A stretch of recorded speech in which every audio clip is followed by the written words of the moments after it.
교제한다, 동행한다. 같은 의미라고 생각하시면 됩니다. 3절 보시죠. 우리가 보고 들은 바를 너에게도 전하는 너희로 우리와 사귐이 있게 하려 함이라. 이 말은 이렇게 이야기할 수 있어요. 우리와 동행하게 하기 위함이라. 우리의 사귐은, 우리의 동행은 아버지와 그의 아들 예수 그리스도와 더불어, 옛날 번역은 사귐이라고 번역되어 있고 지금은 이제 누림이죠. 그냥 쉽게 말해서 더불어 사귐이라, 더불어 동행이라 이렇게 이야기할 수 있습니다. 즉 우리는 동행합니다. 누구와 동행하냐면 아버지와 예수님과 성령님과 동행합니다. 할렐루야. 그러니까 삼위일체 하나님 모두와 동행하는 겁니다. 근데 그 동행은 무엇을 가져다 주냐? 4절 읽으시죠. 4절 시작. 우리가 이것을 쓰면 우리의 기쁨이 충만하게 하려 합니다. 할렐루야. 아멘. 즉 하나님과 동행하는 것은 뭐를 가져오냐면 기쁨을 충만하게 가져온다라는 겁니다.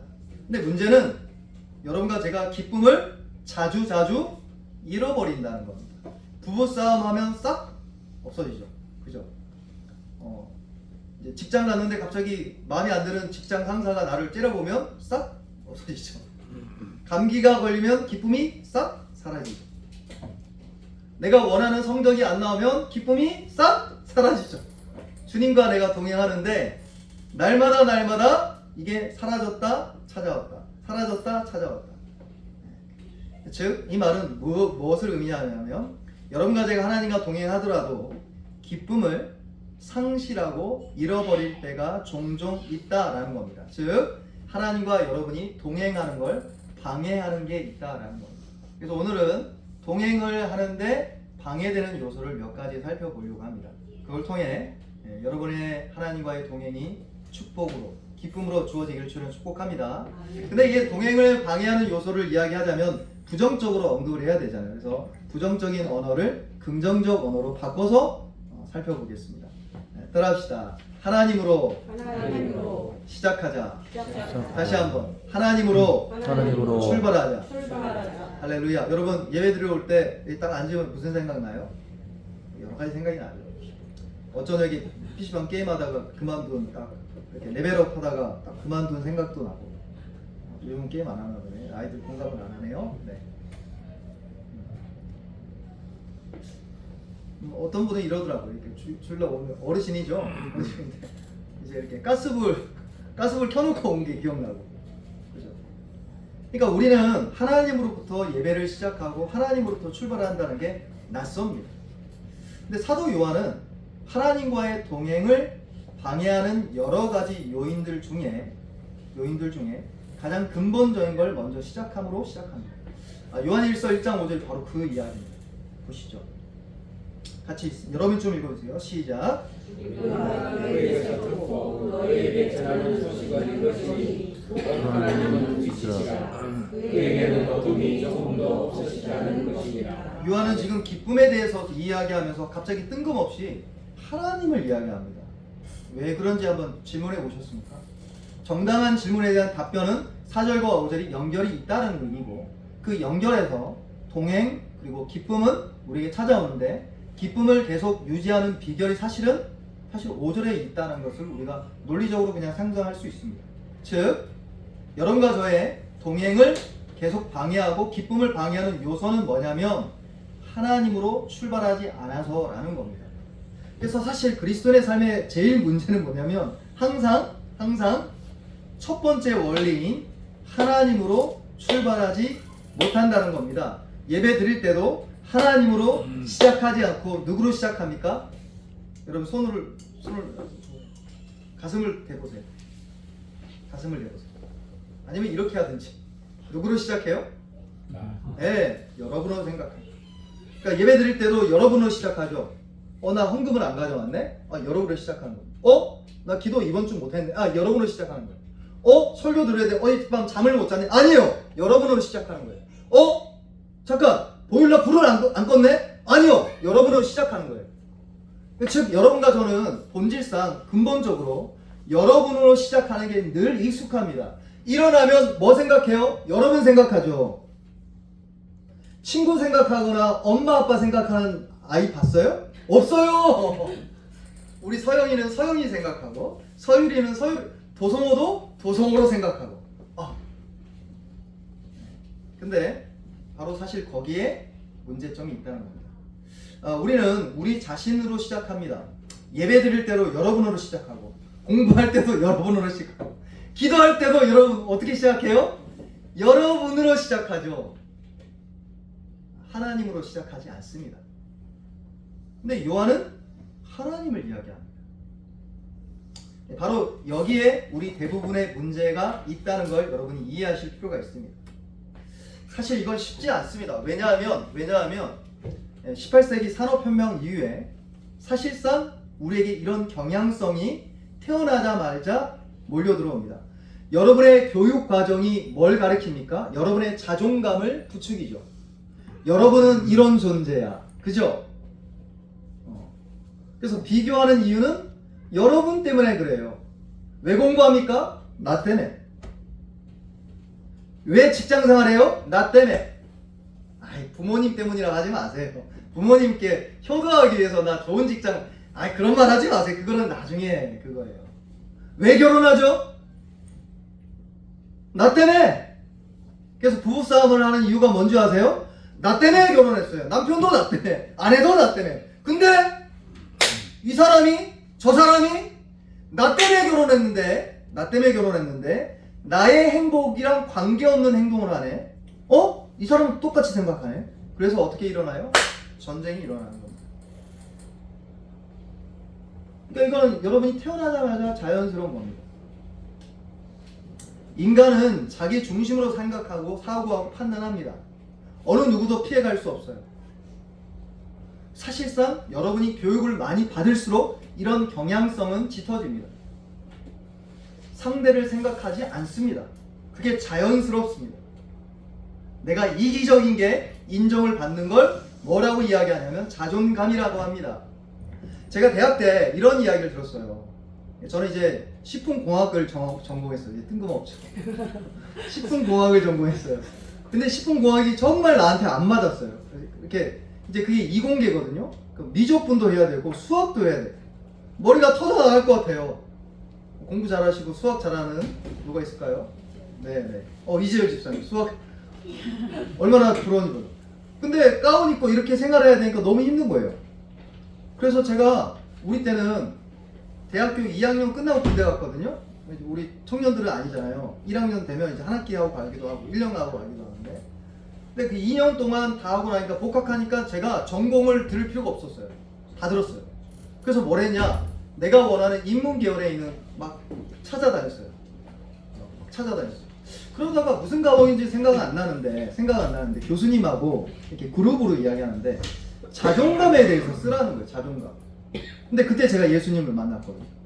내가 생각할 때 자존감이라는 건 이기심인데, 비교 우위인데, 근데 성경에 의하면 자존감은 비교 우위가 아니거든요. 따라합시다. 다시 한번 하나님이 나를 사랑하셔.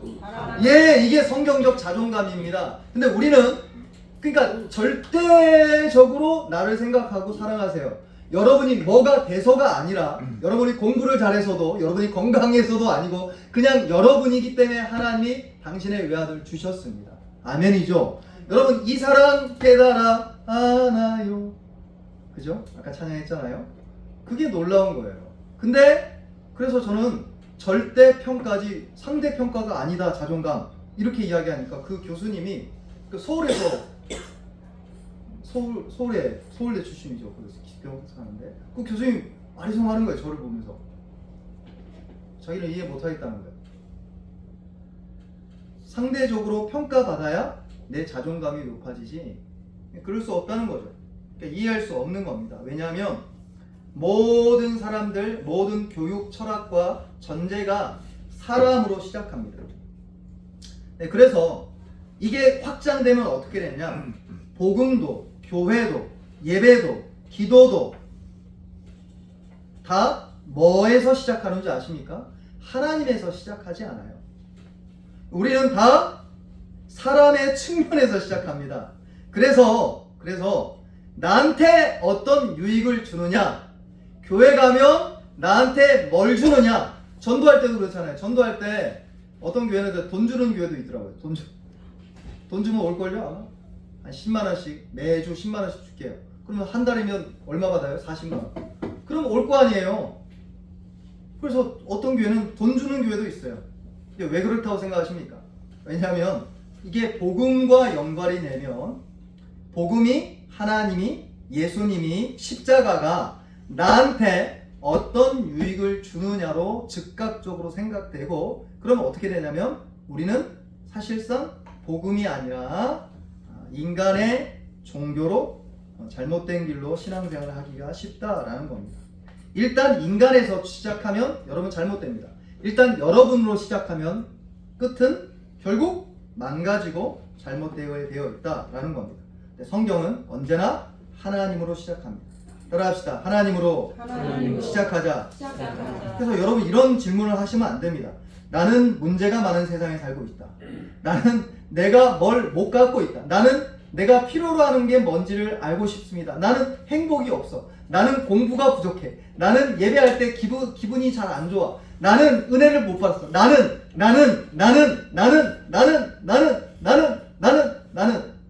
기도 같네요. 여러분으로 시작하면 망합니다. 여러분으로 시작하는데 어떻게 은혜를 받겠어요?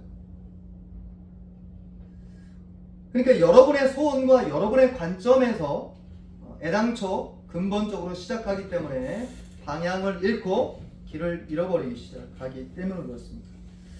복음의 첫 번째 대답은 뭐냐? 따라합시다. 나를 잊어버리자. 다시 한번 나를 잊어버리자. 따라합시다. 하나님을 바라보자. 여기서 시작하는 겁니다. 요한일서 1장 5절에 우리가 그에게서 듣고 너에게 전하는 소식 복음은 이것이니 하나님은 빛이시라. 할렐루야. 성경이 여기서 시작합니다. 여러분에서 시작하지 않습니다. 창세기 1장 1절 즉 성경의 첫 시작을 어떻게 여십니까? 따라합시다. 태초에 하나님이 천지를 창조하셨느니라. 천지 창조가 먼저 된 게 아니라 태초에 하나님이 천지를 창조했다는 겁니다. 아멘이죠? 즉 여러분으로 시작하지 않고 하나님으로 시작했고 예배 역시 교제 역시 동행 역시 하나님으로 시작하고 하나님으로 끝나는 겁니다. 그러므로 사랑하는 여러분을 잊어버리길 주를 축복합니다. 그래서 사실은 우리의 예배를 제일 많이 방해하고 기도를 제일 많이 방해하는지 뭐세요? 뭔지 아십니까? 우리 자신이에요. 우리 자신.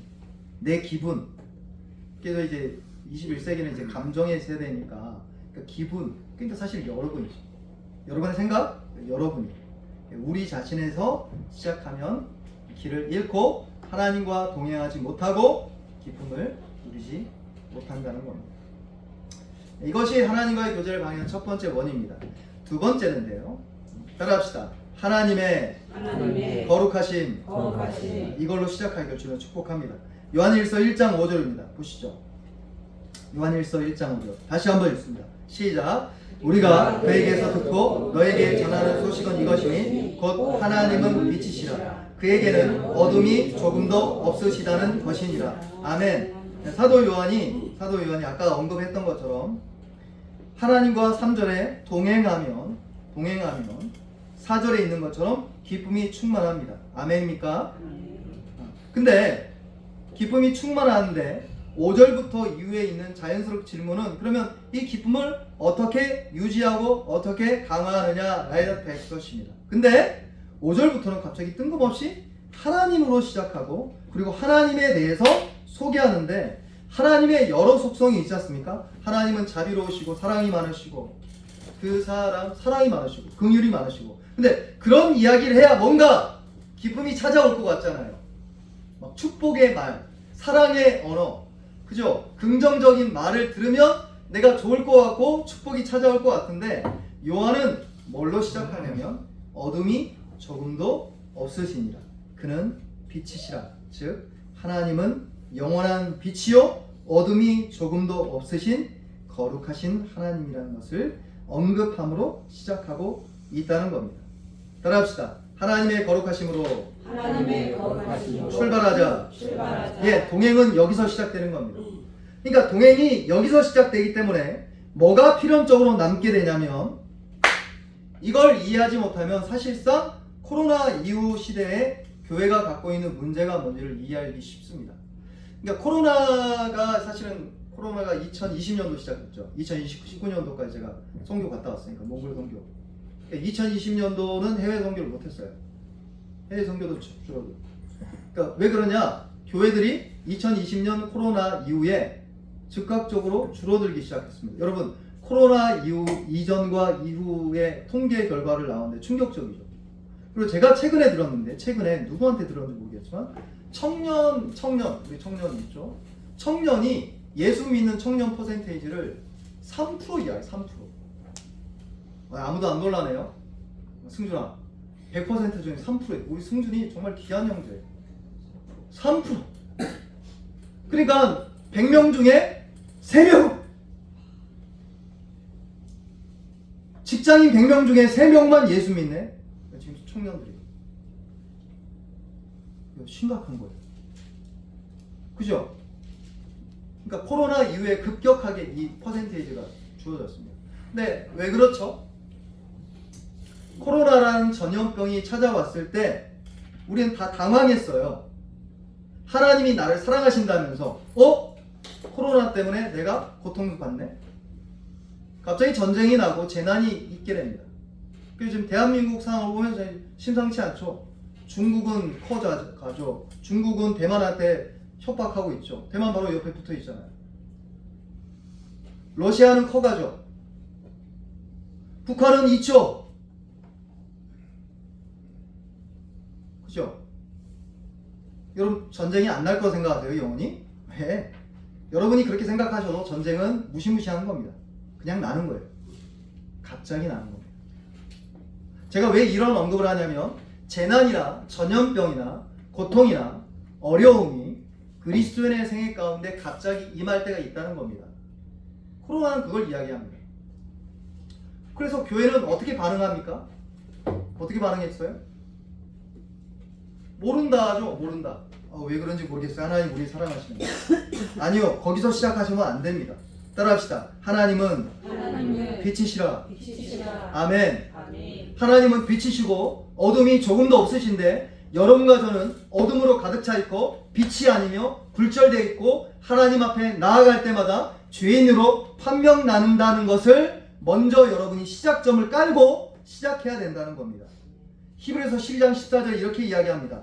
모든 사람과 더불어 화평함과 거룩함을 따르라. 들어보세요. 이것이 없이는 아무도 주를 보지 못하리라. 아멘. 무시무시한 말이죠. 히브리서 12장 29절에 하나님을 이렇게 설교합니다. 제가 읽어볼게요. 우리 하나님은 소멸하는 불이십니다. 다시 합시다.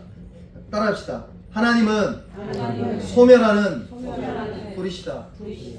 뭐를 태운다는 뜻입니까? 하나님은 빛이시기 때문에 어둠이 조금도 존재하지 않기 때문에 하나님과 동행하는 어떤 존재든 어둠이 있으면 불로 태울 수밖에 없다는 뜻입니다. 여러분이 죄를 지으면 즉각 심판을 받을 수밖에 없다는 겁니다. 그러니까 코로나는 당연한 겁니다.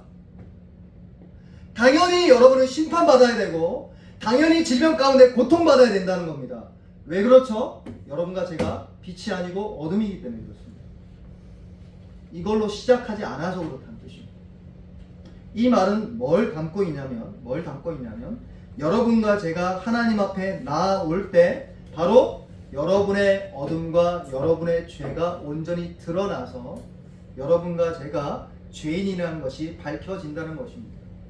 사실 하나님의 거룩하심으로 출발하지 않는 모든 영역은 복음이 아닙니다. 따라합시다. 하나님의 거룩하심. 바로 이게 복음의 시작입니다. 여러분 로마서를 펴보십시오. 로마서가 십자가로 시작하는지 아십니까? 아니요. 하나님의 진노가 하늘로부터 임한다. 로마서 1장 18절, 17절, 18절. 로마서 1장 12절, 13절인가요? 16절, 17절이 믿음으로 말미암아 구원한다. 그 구절 시작하죠. 그리고 나서 18절부터 죄에 대해서 계속 이야기합니다. 바울이 왜 그럴까요? 왜냐하면 복음은 거기서 시작하기 때문에 그렇습니다. 왜냐하면 여러분과 제가 함께 동행하는 하나님이 완전하신 하나님이요, 빛이신 하나님이요, 어둠이 조금도 없는 분이기 때문에 그렇습니다. 그래서 여러분과 제가 하나님의 거룩하심을 이해하고 거기서 출발하기 시작하면 무엇을 발견하게 되냐면 예수님의 십자가를 드디어 발견하기 시작한다는 겁니다. 하나님이 예수님을 십자가에 왜 못 박으셨을까요? 예수님이 기도하셨잖아요. 하실만 하시거든 십자가를 옮겨 주옵소서. 하나님의 아들이 직접 기도했는데 하나님이 안 들어주셨어요. 왜 그러셨을까요? 십자가 아니어도 괜찮잖아요. 아들이 죽는 희생을 안 하도 그냥 용서하실 수 있잖아요. 하나님 사랑하시라면서요. 근데 그럴 수 없기 때문에 그렇다는 겁니다. 하나님은 거룩하시기 때문이라는 겁니다. 문제의 답이 여기 있습니다. 따라합시다. 하나님은 공의의 하나님이다. 공의의 하나님이다. 그래서 하박국 1장 13절 한번 찾아보십시오. 한 구절만 찾아봅시다. 하박국서입니다. 하박국서는 나훔 뒤에 있습니다. 하박국 1장 13절입니다. 구약성경 1302쪽에 있습니다. 1302쪽 하박국서입니다. 나훔 뒤에 있고 스바냐 앞에 있습니다. 하박국 1장 13절입니다. 1장 13절. 하박국 1장 13절 보시죠. 1장 13절. 네, 같이 읽을까요? 시작. 주께서는 눈이 정결하심으로 악을 참아 보지 못하시며 폐역을 참아 보지 못하시거늘 어찌하여 거짓된 자들 방관하시며 악인이 자기보다 의로운 사람을 삼키는데도 잠잠하시나이까. 하박국이 어디에 호소하냐면 하나님은 눈이 정결하시며 폐역을 참아 보지 못한다. 그냥 요한일서 1장 5절의 표현을 하자면 하나님 빛이시라. 그에게는 어둠이 조금도 없으시다. 그러므로 거짓된 자들과 악인이 자기보다 의로운 자들을 삼키는 것이 합당하냐? 이렇게 항의하는 겁니다. 왜냐? 하나님은 공의로운 분이시고 빛이시기 때문에 그렇습니다. 그래서 저를 보십시오. 하나님의 거룩하심으로 출발하게 되면 결국 여러분은 어디에 목적지를 갖게 되냐면 십자가에 목적지를 갖게 됩니다. 하나님의 거룩하심은 결국 십자가를 요구하기 때문에 그렇습니다. 그래서 여러분과 제가 십자가가 아무런 감동도 아무런 눈물도 아무런 의미도 여러분에게 그냥 유치하게 그냥 뭐라고 해야 되나 사탕 발림처럼 이렇게 느껴지는 이유는 하나님의 거룩하심으로 시작하지 않아서예요. 복음을 시작하는 첫 출발점은 십자가가 아닙니다. 하나님의 율법이에요. 여러분이 죄인이며 영원한 심판 가운데 머물 수밖에 없다는 걸로 성경은 시작합니다. 왜냐하면 십자가가 거기에 대한 답이기 때문에 그렇습니다. 하나님의 거룩하심으로 출발하게 되면 결국 십자가 안에 담긴 복음의 진수를 보기 시작합니다. 하나님의 사랑과 용서는 하나님에게 있어서 나약함도 타협적인 것도 아닙니다. 근데 사람은 타협해요. 사실 사랑 아닙니다. 제가 예전에 기억나는데 돌아가신 천국 가신 김우성 목사님 그러셨어요. 한 자매가 귀신 들린 분이셨어요. 근데 귀신이 들어왔다가 나갔다. 그때는 뭐 제가 귀신 내쫓고 이런 사역을 하지 않을 때니까 너무 놀랬죠. 죽은 언니가 자기를 지금 데려간다. 자기 스스로 목을 눌러. 자매님들이 하고 우리가 땡기는데 안 돼. 근데 그게 수련회 때 그러났어요. 연합 수련회 때. 그리고 이제 난리가 난 거예요. 새벽 2시에 담임 목사님 오시고 기도하고. 근데 그 자매가 너무 불쌍하잖아요. 너무 불쌍해서 그분하고 대화를 하면 2시간이고 3시간이고 근데 이야기가 뱅뱅뱅 돌아요. 뱅뱅뱅뱅 돌아요. 뱅뱅뱅 도는 거 아세요? 뱅뱅뱅? 그런데 목사님, 그런데 전도사님 아까 했는데 그 말을 못하겠어. 자매님 때문에. 그러니까 주일날 그 자매님 하고 2시간, 3시간을 제가 붙잡혀 있으니까 이제 일정이었어요. 붙잡혀 있으니까 원로 목사님이 저를 쭉 보고 가셔요. 그래서 나를 부르더니 저한테 뭐라고 하는지 아세요? 뜨끔했어요. 너 그거 사랑 아니라고. 왜냐면 그 자매가 그렇게 뱅뱅뱅 돌고 귀신이 왔다가 떠나가고 귀신이 왔다가 떠나가는 이유가 있어요. 그 자매가 죄를 짓는 게 있었어요. 그럼 어떻게 해야 됩니까? 진짜 사랑하면 자매님 회개하셔야 돼요. 이게 진짜 사랑 아닙니까? 근데 제가 사랑이 없었어요. 돌아보니까. 근데 하나님의 사랑도 이렇게 생각할 때가 많다는 겁니다. 하나님 나를 용납해 주시겠지. 내가 온전히 예배 생활을 안 하는데 하나님 용서해 주시겠지. 내가 이런 죄를 지면 하나님 넘어가 주시겠지. 성경은 그렇게 시작하지 않습니다. 하나님은 당신의 거룩한 방식 하에서 죄가 다루어질 때만 하나님은 당신의 사랑을 쏟아낼 수 있다는 겁니다. 즉 거룩한 방식이 뭡니까? 당신의 아들 예수님을 십자가에 여러분을 대신 그 자리에서 십자가에서 형벌을 지게 하심을 통해 피 흘리심을 통해 죽으심을 통해 하나님의 공의와 만족과 눈이 정결하심으로 악을 참아 보지 못하며 폐역을 참아 보지 못하시며 빛이시며 어둠이 조금도 없으신 그분의 공의에 만족하게끔 당신의 외아들을 죽기까지 매달리시고 죽이시고 심판하신 겁니다. 그래서 십자가 복음은 뭘 의미하냐면 하나님의 공의와 하나님의 의로우심이 온 세상 가운데 빛나고 있는 겁니다. 따라합시다. 십자가는 하나님의 의로우심이 높이 들린 것이다. 여러분 대신에 여러분의 보증인이 빚을 다 갚은 겁니다. 여러분의 자리에서 보증인이신 예수님이 보증을 쓰시고 그 보증에 대한 값을 다 치른 겁니다. 여러분의 영원한 심판이 예수님에게 주어지기 시작한 겁니다. 그래서 하나님의 속성 전부가 만족되었고 하나님은 영광 받으시고 하나님은 여러분과 저를 예수님의 십자가 안에서 합당하고 의롭게 공정하게 여러분을 용서하시고 사랑하실 수 있다는 겁니다. 그것이 십자가입니다. 네, 그러므로 사랑하는 여러분, 하나님의 거룩하심으로 시작하기를 주는 축복합니다. 그래서 요약입니다. 이제 적용하겠습니다. 그래서 여러분과 제가 하나님과 교제하고 동행할 때의 특징이 뭐냐면 처음이 기쁨이 아니에요. 기쁨이 아니에요. 뭘로 시작하는지 아십니까? 울음으로 시작합니다. 회개로 시작하고 자기에 대한 점검으로 시작하고 자기를 정죄하는 것으로 시작하고 애통하는 것으로 시작하고 눈물로 시작하는데 이게 하나님과 동행하는 정수입니다. 여러분 하나님과 동행하십니까? 근데 하나님과 동행하는데 막 이렇게 음성파들은 막 이렇게 막 듣는데 아니에요. 그 동행의 특징은 아닙니다.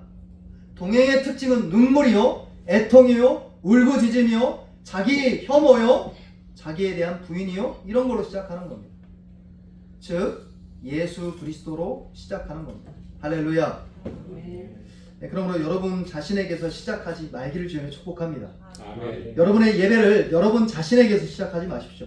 여러분의 기분으로 시작하지 마십시오. 그래서 기분 따라 예배 드리는 거 아니에요. 오늘 내 기분이 좀 삼삼하고 좋네. 예배 좀 열심히 드려야지. 아니요, 그거 예배 아닙니다. 오늘 기분이 좀 안 좋네. 예배 안 드려. 그거 예배 아닙니다. 여러분으로 시작하기 때문에 예배가 아닙니다. 우리는 하나님으로 시작합니다. 할렐루야. 그리고 하나님으로 시작하면서 하나님 자신이 빛이시요 어둠이 조금도 없으시고 차마 악을 보지 못하시는 거룩하심으로 시작한다는 것을 여러분이 붙잡길 바랍니다. 그러면 어떻게 되냐면 그분 앞에 나아올 때 여러분은 조용히 손을 닫습니다. 입을 막습니다.